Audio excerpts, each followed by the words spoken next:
Everyone, today Jesus gives the Spirit. It was still the first day of the week. That evening, while the disciples were behind closed doors because they were afraid of the Jewish authorities, Jesus came and stood among them. He said, "Peace be with you." And after he said this, he showed them his hands and his side. When the disciples saw the Lord, they were filled with joy. Jesus said to them, "Peace be with you. As the Father sent me, so I am sending you." And then he breathed on them and said, "Receive the Holy Spirit. If you forgive anyone's sins, they are forgiven. If you hold on to anyone's sins, they have been held on to."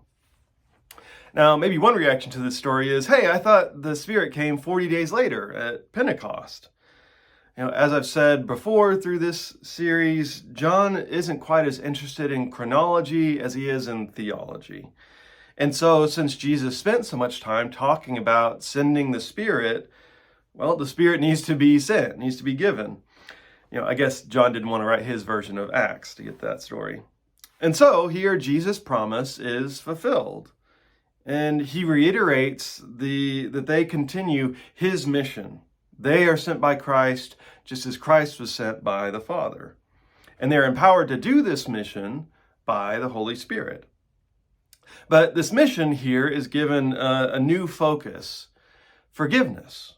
Forgiveness is the job description for a disciple. And we can spend a lot of time talking about what forgiveness is or isn't, but really it's to let go. It's not to minimize things. It's not to say, hey, that wasn't really a big deal.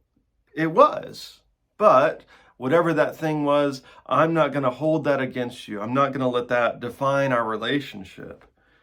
And I think that idea helps us make sense of the other side of the job description, where he talks about, if you hold on to people's sins, they're held on to. Is that something we're supposed to do? I don't think so. What if Jesus is actually just stating the facts about what happens if we don't do our job? You have the power to hold on to someone's sins, to hold them against them, to hold grudges. And we often do, but do you think that's what Christ wants? Do you think that's what God does? The Spirit of God has been given to us to help us forgive whatever keeps us from true relationships, to help us work towards reconciliation with God and relationships with others. That's a hard thing. We can't do it on our own. We often fail, but we're not on our own. Christ isn't here in the same way that he once was, but Christ has given us his Spirit, and through that Spirit, we can live to forgive.